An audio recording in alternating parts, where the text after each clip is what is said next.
Bienvenue sur On Your Mind, partage d'un coach, le podcast des coachs inspirants. Je suis Vincent Lopez, coach professionnel certifié, spécialisé en éducation et en parentalité positive. Mon objectif, démocratiser un coaching de qualité qui s'appuie sur un code de déontologie éprouvé. Pour ça, en partenariat avec B-Coaching, je te présente chaque semaine une partie d'interviews de coachs professionnels, des experts passionnés et accessibles. Je te propose un voyage inspirant avec des coachs qui vont te présenter leur parcours authentique avec toutes les étapes qu'ils ont traversées. Leurs défis, leurs échecs et leurs réussites vont enrichir ta propre expérience. Et on ne s'arrête pas aux témoignages. Ils vont également te partager leur vision unique du coaching et te présenter des outils précieux pour t'aider toi ou tes clients à atteindre vos objectifs. Pour ne rien rater de l'émission, pense à t'abonner dès maintenant et ainsi rejoindre la communauté On Your Mind. Bonne écoute! Salut à toutes et à tous, bienvenue dans ce nouvel épisode du podcast On Your Mind, partage de coach, le podcast des coachs inspirants, épisode numéro 43 avec toujours la fascinante Béatrice Garcia pour la 4e et avant-dernière partie de notre échange. C'est un échange qui était riche, qui était intense, dans lequel il y avait beaucoup de contenu. C'est la raison pour laquelle il y aura un 5e épisode exceptionnellement la semaine prochaine, de façon à ce que tu aies l'entier de l'essence même de cet échange. Alors si tu as suivi les épisodes précédents, tu sais déjà qu'on a exploré en profondeur la carrière de Béatrice Garcia dans l'imagerie médicale, son passage au coaching et comment elle a su se relever en fait après différents moments difficiles.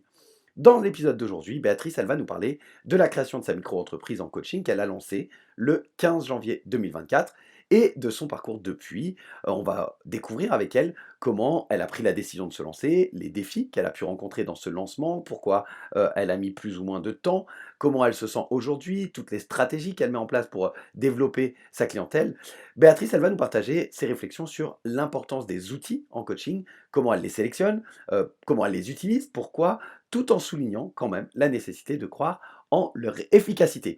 Alors c'est un épisode, comme d'habitude, toujours très riche. Il va y avoir des enseignements, il va y avoir de l'inspiration, il va y avoir des conseils. C'est parfait pour tous ceux qui s'intéressent au monde du coaching ou à l'entrepreneuriat, ou bien simplement à des histoires finalement de résilience, de passion, bref, l'histoire de Béatrice. Installe-toi confortablement et laisse-toi inspirer par Béatrice Garcia. Moi, je te retrouve à la fin pour la conclusion. Bonne écoute. On a parlé on a fait un bon tour sur ta carrière professionnelle, sur toi, qui tu es, qui tu es au niveau pro, hein, j'entends, comment tu as évolué dans ta carrière professionnelle dans l'imagerie médicale, comment tu en es venu à tomber de la falaise, comme par rapport à l'image que tu as pu prendre, et à te relever, te former au coaching. Faire partie de cette communauté B-Coaching et tout ce que ça t'a apporté en termes de ne pas rester isolé, de pratiquer, de garder un lien, de rester avec l'humain, etc. Et d'avancer, alors tu as dit lentement, moi je dirais à ton rythme, c'est ma façon à moi de l'exprimer en tout cas, vers une pratique du coaching qui pour le moment, tu estimes qui pourrait être plus importante et puis se faire connaître. Donc, pour resituer, tu as lancé ta société de coaching en tant que micro-entreprise. Sous quelle forme tu as lancé ça? Ouais, micro. En tant que micro-entreprise. Donc, tu as lancé ça en début d'année 2024, c'est juste? Le 15 janvier exactement. Ah bah voilà, parfait. Et donc depuis le 15 janvier, tu as une micro-entreprise en tant que coach. Quelles sont les étapes qui t'ont amené à ça? C'est-à-dire comment tu en es venu à te dire: «OK, je vais me lancer et m'inscrire, en tant que micro-entreprise dans le coaching». Est-ce que tu peux Ouais, nous ouais, tout à fait. En fait, donc on a fini la formation, j'ai commencé en janvier, donc janvier 22, donc fin d'année 22, dire toujours la difficulté, qu'on a quand on vient de finir la formation, c'est de dire: «Je suis coach». Voilà. Déjà ça c'est Première étape. c'est une première étape, hein, de pouvoir dire, hein: «Je suis coach». OK. Après, OK, qu'est-ce qu'on fait? Tu es coach, très bien. Et maintenant? Et maintenant, qu'est-ce qu'on fait? Alors, et maintenant, qu'est-ce que j'ai fait? Qu'est-ce que j'ai fait en 2023? Eh bien, en 2023, comme je te dis, bon, je suis toujours un petit peu dans le monde du coaching où je dis que j'apprends plein de choses, machin et tout. Mais, mais parce que j'aime que les choses soient bien faites, en fait. Et donc, je me dis, ben, attends, tu sais, ça, tu le sais pas encore. Ça, tu as besoin d'approfondir tes connaissances dans ce domaine-là, dans ce domaine-là, nanana, nanana. Donc, du coup, ben, je lis des choses, j'écoute des choses. Et les jours, les semaines passent. Et après, je me dis, alors moi, ce qui est important pour moi, c'est d'avoir une identité professionnelle, en fait. Et ça, cette identité professionnelle, donc c'est ressorti sur un coaching, en fait. Et pour moi, c'est très important, dans le sens où, OK, dans le privé, je sais qui je suis, j'ai mes papiers d'identité, je m'appelle Béatrice Garcia, nana, tout ça, date de naissance, OK, c'est bon, voilà. Mais en tant que professionnel, je suis qui? OK, je suis coach, mais j'ai pas un support. Donc pour moi, ce qui est important, c'est d'avoir, alors beaucoup me disent, ouais, mais tu n'en as pas besoin, tout ça. Mais peut-être que j'en ai pas besoin. Mais pour moi, c'est important de me dire, d'avoir une carte, tout simplement, tu vois, carte de visite. Une carte de visite ou parce que pour moi, c'est comme une carte d'identité. Mais sur cette carte, je veux pas, pour moi, c'est important qu'il y ait qu'il y ait un logo qui me ressemble, enfin, un logo qui est fait de façon personnelle, en fait. Pour savoir ce que je veux transmettre et ouais, un petit peu ce que je veux transmettre. Je sais pas, quelque chose de personnel. Voilà. Et, euh, et en fin d'année dernière, j'ai fait un coaching avec. C'est souvent des coachings, j'ai toujours des prises de conscience et des sorties de séance très fortes, en fait, avec Florence. Mhm. Et, euh, et de là, j'ai pris la décision en fait de créer, quoi qu'il en était, prête ou pas prête. Je me suis dit, tu attends d'être prête pour créer ton entreprise. Mais on n'est jamais prêt, en fait. Parce que quand tu prends, ouais, quand tu réalises, ben, en fait, à quel moment on est prêt? Voilà. Surtout moi, de la façon dont je le vois. Donc, je ne serai jamais prête comme je le veux. Donc, donc, il va falloir, il faut bien que je prenne une décision. Donc, je me suis dit, tu vas prendre le problème dans l'autre sens. Tu vas créer ton entreprise parce que du coup, comme j'attendais, tu vois, je me dis, bon, ben, j'attends ma carte, mon logo, et après, je vais communiquer, nanani. OK. Elle me dit, mais peut-être, et tu créeras ton entreprise après. J'ai dit, peut-être si tu prends dans l'autre sens, ça Mhm. va te faire bouger un peu plus rapidement. Donc, du coup, je me suis fixée, c'est pour ça que je savais, là, tout à l'heure, je t'ai dit le 15 janvier, c'est Mhm. parce que je l'ai Mhm. fixé lors du coaching, parce que c'est une date qui est importante pour moi. Et donc voilà, donc j'ai créé, je me suis dit, ben, le 15 janvier, prête ou pas prête, tu crées ton micro-entreprise. Et peut-être ça te fera bouger un petit peu plus. Donc j'ai créé au 15 janvier. Alors, est-ce que ça me fait bouger un peu plus? Oui, dans le sens où je me dis, bah, écoute, maintenant, tu as ta micro-entreprise, hein, tu peux coacher, tu peux faire tes séances, hein, tu peux faire tes séances payantes, tout ça, parce que moi, j'aimais être quand même un peu dans les règles, tu vois. Tu vois. Mhm. Mhm. Donc voilà. Euh, et voilà, donc là, je me suis dit, maintenant, tu as ta micro-entreprise, tu n'as plus d'excuses, il faut que tu te bouges. Donc j'essaye à me bouger. Et là, j'en suis dans, dans la communication. Dans la communication. C'est un peu. Ouais, non, mais c'est une étape difficile parce que moi, communiquer, euh, je suis pas très. Enfin, je sais pas que je suis pas très réseau. Euh, Mon problème, c'est que j'ai pas trop de compétences en outils informatiques. Mhm. Alors, je m'y mets, mais c'est ça qui prend du temps. C'est que quand je veux faire quelque chose, ça me prend énormément de temps parce que je manipule pas tout ce qui est, en fait, tous les logiciels bureautiques, là. Mais pour l'instant, là, j'en suis à dire, coucou, je suis là, j'existe. Et pour moi, comment je vais m'y prendre en premier, c'est le réseau local. Parce que c'est celui que je sens le mieux, en fait. Mais il faut y aller.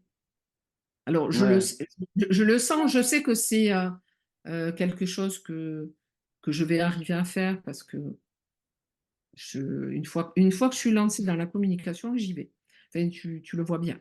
Il n'y a pas de problème. Le tout, c'est de faire le premier pas. Et pour l'instant, alors ma prochaine étape, là, mais à chaque fois, tu vois, j'ai des petites choses. Puis comme je suis pas hyper pressée, donc je le fais à mon rythme, comme tu disais tout à l'heure. Mais par exemple, je vais prendre un nouveau numéro de téléphone, parce que je ne vais pas donner mon numéro de téléphone perso. Voilà. Mhm. Donc, tu vois, donc j'attends pour faire ma carte, il me faut mon numéro de téléphone professionnel, tout ça. Donc, il y a à chaque fois des petits trucs comme ça tu vois, qui me freinent, tout ça, parce que je me dis, bon, ok, tu vas aller communiquer à droite, à gauche avec des partenaires, même si c'est des naturopathes, aller voir des psychologues qui sont dans le coin, tu vois, aller aux maisons médicales et tout, comme ça. Enfin, moi, je le vois un petit peu déjà comme ça, parce que c'est un milieu que je connais.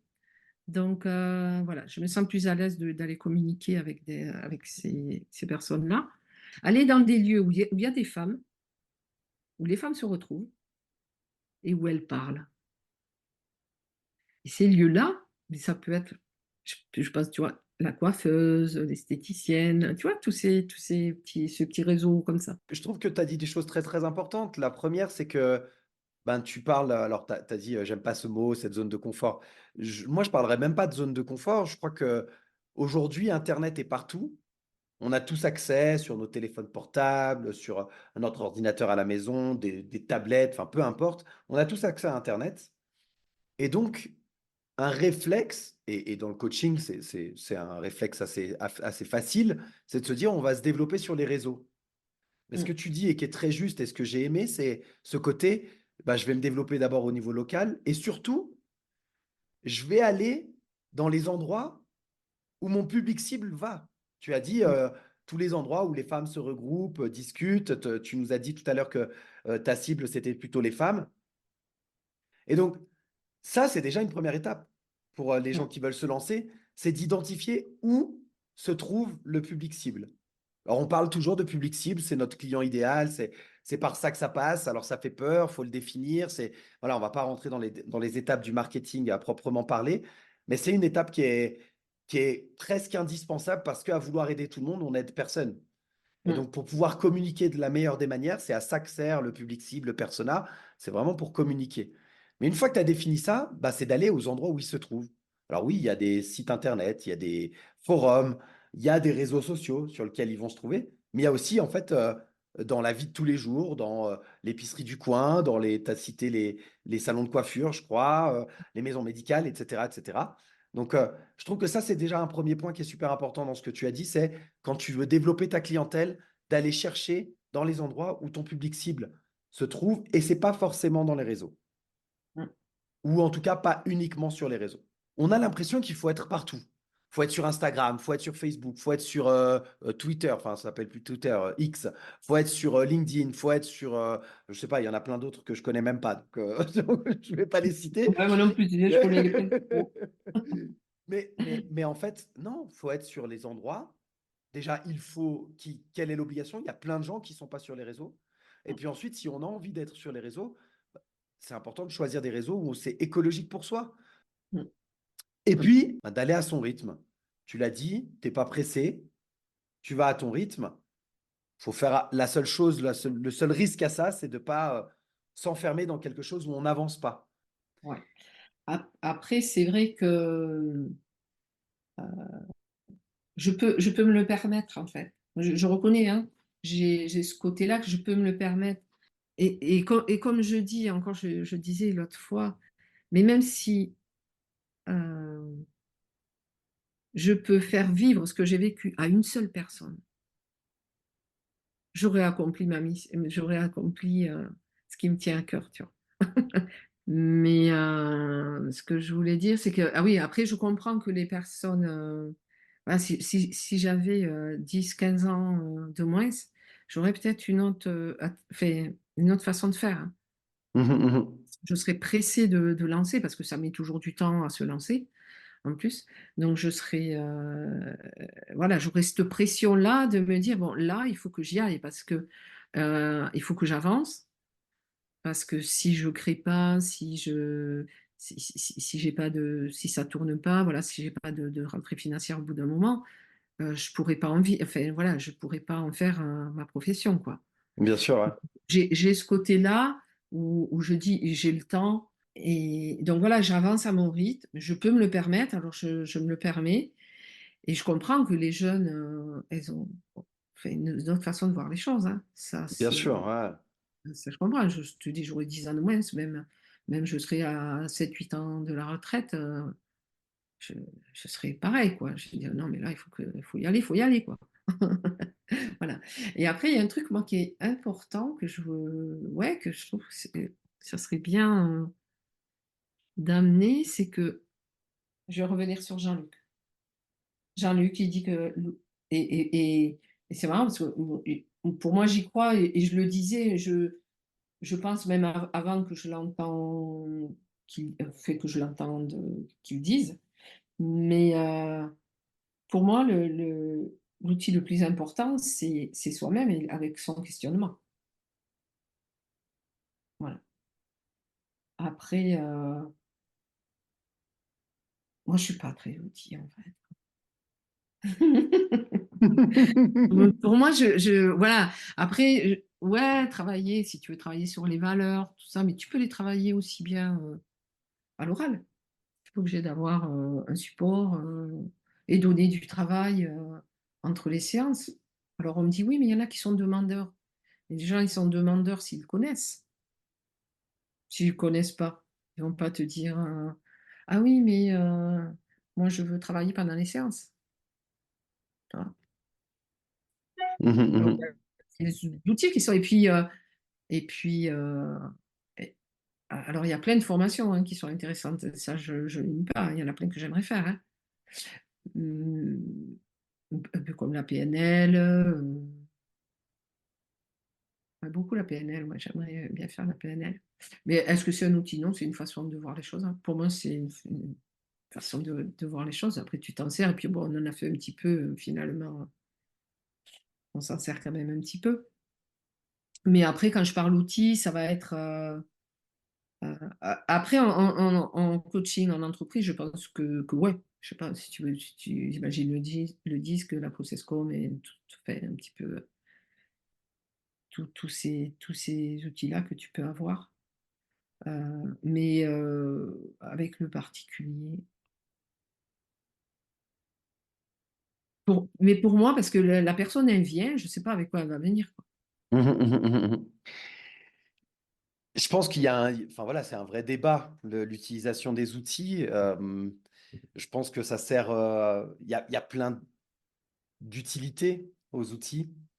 La première étant pour les jeunes coachs souvent de se rassurer, Mm. parce que ça fait peur d'arriver un peu nu avec juste sa personnalité, sa personne et ses compétences de coach. Faut avoir, faut avoir une certaine confiance en ses compétences pour pouvoir venir face à un coaché sans avoir d'outils et, et, et être, ouais, je vais mettre nu, je mets des guillemets à nu, hein. Mais Mhm. je pense que pour un jeune coach qui débute, souvent ça fait peur et donc accumuler des outils, ça permet de se rassurer. Je pense que c'est Ouais, ouais, je suis d'accord, ouais. une des utilités de l'outil. Et après, moi aujourd'hui, je vois les outils comme, comme des outils. C'est-à-dire, je vois ça comme une boîte à outils, tu vois. Mhm. Et quand je suis dans mon garage et que je veux bricoler, je peux avoir tous les outils que je veux. Le premier outil, ça va être ma connaissance. Ça va être ce que je connais de ce sur quoi je suis en train de bricoler. Ça va être de passer à l'action. Par contre, bah, parfois, je vais avoir besoin de tel outil spécifique parce que je le connais bien et que je sais qu'il va m'être utile dans telle situation. Et donc, je le vois plutôt comme ça, non pas comme quelque chose qui va me rassurer, sur lequel je vais m'appuyer, mais plutôt comme quelque chose qui va servir à mon coacher dans certaines situations. Et même que ce soit dans du coaching professionnel ou dans du coaching de vie, tu parlais des valeurs. Bah, je me dis, voilà, si je pense au test de Gallup, euh, je peux parler des valeurs avec mon coaché. Et je peux l'amener, le questionner, l'accompagner et danser avec lui sur ses valeurs.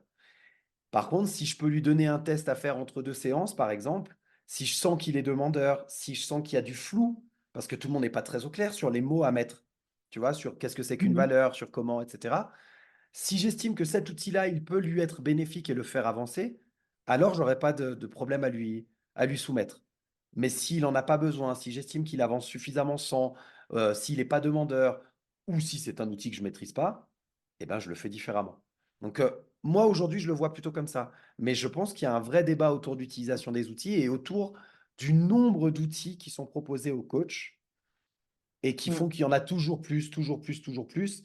Et donc, ensuite, tu peux tomber, ça arrive malheureusement, sur bah, des personnes qui se forment continuellement à plein d'outils, Ah qui vont se former à la PNL, qui vont se former au disque, qui vont se former à la Processcom, qui vont se former à la CNV, qui vont se former au selfie, qui vont se former, etc., etc., etc. Et ils cumulent, et ils cumulent, et ils cumulent les outils, puis en fait, ils les utilisent jamais parce qu'ils continuent toujours à se former, parce qu'il y a un vrai besoin de se rassurer, en fait. Et puis d'avoir trop d'outils, ça devient ouais. inutile ou contre-productif même. Ouais, mais tu vois, tu as dit quelque chose d'important, j'utilise des outils que je sais utiliser, en fait. Oui, alors bah, c'est Moi, ma façon de je trouve... fonctionner. Non, mais en fait, c'est ce que j'ai... c'est ce que je... je suis tout à fait d'accord avec toi, parce que, en fait, et tu le disais encore à la fin, tu peux accumuler des formations sur des outils, tout ce que tu as énuméré, mais l'intérêt, c'est de savoir bien les utiliser, en fait. Alors oui, quand je t'ai parlé des valeurs, oui, il y a les tests sur les valeurs pour les classer, tout ça. Donc, ouais, ça, on peut le donner à faire. Mais tu vois, ouais, c'est des petits exercices qui te permettent à la personne d'avoir un support et de l'aider à poser des mots, justement, et à faire cette petite un peu introspection entre deux séances. Donc Mhm, ça, c'est intéressant. Mais tu vois, moi, je suis pour voilà, des petits outils un petit peu comme ça, ou si tu utilises Hudson avec les saisons, enfin voilà. Tu vois. Mais ça, oui. Mais pour moi, euh, il est important de savoir bien les utiliser, quoi, en fait. Un qui est intéressant aussi c'est, euh, et que je donne, c'est celui sur les drivers mhm, mhm, aussi. mhm. Hein. Voilà, ça leur fait une petite vision, parce que quand tu parles de driver, bien sûr, on te regarde avec des yeux comme ça. Et voilà, puis à la personne, ça lui permet de réfléchir un petit peu. Mais tu vois, des petits supports comme ça, je trouve que c'est intéressant. Et puis moi, je pars aussi du fait où je n'utilise que ceux que j'ai testés. Mhm. Mais pour voir un petit peu l'utilité, tu vois. Par exemple, si je te prends l'exemple de Point of View, Ok, ouais. j'aime beaucoup. Je me suis fait coacher plusieurs fois avec des coachs qui avaient fait les formations dessus. Et je trouvais ça super intéressant. Donc, j'ai fait le niveau 1 quoi, Ok. de Point of View. Mais parce que moi, les cartes, ça me parle. Je ne me parlais pas dans une heure sur une carte. Ok. Je vais revoir des choses là, ça va me faire partir hyper loin, tu vois. Voilà. Je teste d'abord pour voir l'efficacité. Parce qu'il faut que j'y croie, en Mhm, fait, mhm. à l'utilité, quoi, en fait.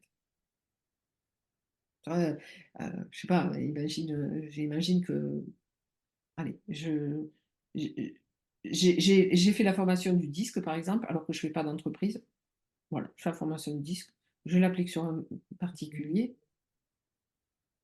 Je sais pas si ça va trop lui servir. Mais j'aurais utilisé mon outil.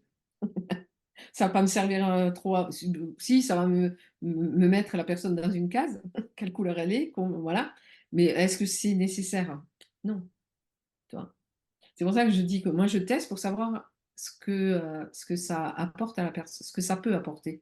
Après, effectivement, moi ça m'apporte quelque chose, à une autre personne ça apportera, heu, différemment ou autre chose, j'en sais rien. Mais enfin voilà, mais déjà il faut que j'y croie, en fait. Si je crois à l'outil, à la nécessité et puis ce que ça peut apporter, ouais, je vais l'utiliser. Mais pour moi, il suffit d'en avoir, 2 ou 3, Que tu pas maîtrises énormément, très bien. que tu maîtrises bien, en fait, Mmh. Mmh. de façon à pouvoir après un que j'aime bien aussi, j'aime bien le selfie, par exemple, parce que je sais Mmh. qu'en particulier, ça peut être, intéressant aussi. Ouais. Bon, j'ai fait que le niveau, mais il y a que le début. Mais voilà, c'est peut-être quelque chose que je ferai, après, suivant comment je vais démarrer. Puis moi, j'attends de voir aussi. Je ne vais pas faire plein de formations, sauf si ça m'apporte quelque chose à moi, comme la PNL, par exemple, à la limite, ça va servir à moi aussi. Hem, Si, j'ai pas une grosse activité et que je vais m'en servir, pour les personnes. Un des conseils, que je lis, entre les lignes, c'est ce côté, tu viens de le dire, tant que j'ai pas une grosse activité et cetera. En fait, quand tu commences, tu as pas besoin d'avoir 50 outils, tu l'as très bien dit, en avoir 2 ou 3 que tu maîtrises, même en avoir un seul que tu maîtrises parfaitement, c'est déjà suffisant. Et puis ensuite, tu vas développer ton activité. Il va y avoir aussi un côté financier, parce que faire des formations, ça a aussi un coût, hein. Bah, ouais. Et en fait, eh ben, développe ton activité. Et une fois que tu auras développé ton activité, que tu vas avoir fait du chiffre d'affaires, bah, tu réinvestiras dans les formations qui te plaisent. Mais de t'obliger à te dire: «En fait, je vais, financer ma prochaine formation avec l'argent que j'aurai gagné par le biais de mon activité», bah, c'est aussi, hein, une sorte de motivation pour pouvoir avancer dans son activité et se lancer réellement en tant que coach. Donc, je lis entre les lignes ce que tu dis, c'est-à-dire que les gens qui se lancent, pensez aussi à ne pas dépenser de l'argent dans des formations tant que vous avez pas une clientèle qui vous permet de financer ces formations. Et ça vous donnera une motivation aussi pour pouvoir, aller démarcher, faire votre marketing et cetera. Mais je te rejoins complètement sur le fait qu'il y a pas besoin d'en avoir 50. Je te rejoins sur le fait qu'il faut les maîtriser, qu'il faut y croire. Complètement d'accord Mmh. avec toi. Ça se tu t'y et je crois que tu n'utilises pas un outil de la même façon si tu n'y crois pas, s'il ne te parle pas. Et de pas se précipiter pour en cumuler, trop qui deviendraient inutiles, quoi. Et voilà, c'est déjà la fin de notre épisode. On a eu la chance d'écouter Béatrice Garcia nous livrer ses précieux conseils pour réussir dans le monde du coaching. Alors pour résumer, hein, rapidement, Béatrice, elle nous a parlé de son parcours, bien entendu, depuis ses débuts dans l'imagerie médicale jusqu'à la création de sa micro-entreprise de coaching en janvier 2024. Je te laisserai écouter les épisodes précédents si ça n'est pas déjà fait. Elle nous a partagé ses réflexions sur l'importance d'avoir une identité professionnelle. Elle nous a parlé aussi de comment elle a fait pour se lancer. Elle nous a parlé de se lancer localement avant d'investir dans les réseaux sociaux, par exemple, et de son approche de manière générale des outils de coaching. Moi, ce que je retiens de cet échange d'aujourd'hui, de cet épisode, eh bien, c'est les 6 conseils que Béatrice nous a partagés pour réussir son entreprise de coaching. D'abord, se lancer même si eh ben, on n'est pas parfaitement prêt, de se fixer des dates, des deadlines et d'avancer de façon à ce que le projet avec l'itération puisse évoluer. Tant pis si tu n'es pas 100% prêt, l'important c'est de le faire.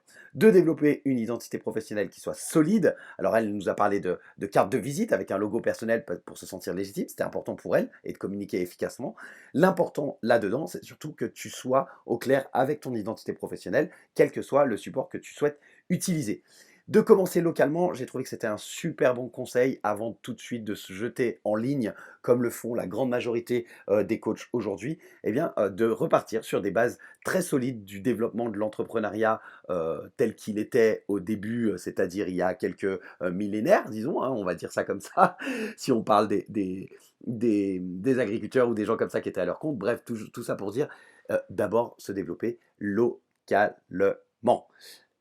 c'est là que tu développeras ton activité le plus facilement. En tout cas, c'est de cette manière-là que tu pourras tâter le terrain, comme on dit, et aller là où se trouve ton public cible, comme nous l'a très bien dit Béatrice. Utiliser les outils qu'on maîtrise, ça c'est un conseil je trouve qui est vraiment important et tu verras avec le prochain invité qui viendra après Béatrice, on va parler justement de différents outils, on va parler d'un outil en particulier mais on va parler de plein d'outils et on va parler du fait que eh bien finalement les outils en soi, est-ce que vraiment il y a besoin de tous ces outils? Est-ce qu'il n'y en a pas trop? Est-ce que ça fait pas, ce n'est pas contre-productif pour certains coachs? Bref, tu verras tout ça avec le futur invité. Mais en tout cas, eh bien, ça rejoint un peu ce que disait Béatrice aujourd'hui, c'est-à-dire il faut maîtriser les outils pour pouvoir les utiliser. Il vaut mieux en avoir juste quelques-uns, peut-être un, deux, qu'on maîtrise entièrement, parfaitement, plutôt que d'en accumuler sans vraiment les utiliser efficacement. Elle nous a parlé de prendre le temps nécessaire. Alors bien sûr, il faut pouvoir, comme elle l'a dit, elle a la possibilité de le faire, mais d'aller à son rythme, de ne pas se précipiter et de franchir chaque étape de manière confortable pour toi. Enfin, eh bien, d'investir de manière écologique pour toi, ça veut dire de ne pas dépenser à outrance, d'être plutôt pragmatique, d'essayer d'attendre que ton activité, elle génère suffisamment de revenus pour pouvoir financer un certain nombre de formations. Bien entendu que quand tu te lances, il y a un investissement de départ minimum qui est nécessaire à toute entreprise, mais de faire les choses petit à petit et de ne pas te noyer en investissant de manière outrageuse, j'ai envie de dire. Voilà, j'espère que tu as trouvé en tout cas cet épisode inspirant et plein de bonnes idées pour ton propre parcours. N'oublie pas de remercier Béatrice si ça t'a plu. Tu peux la contacter, je t'ai mis tous ses contacts dans la description de l'épisode.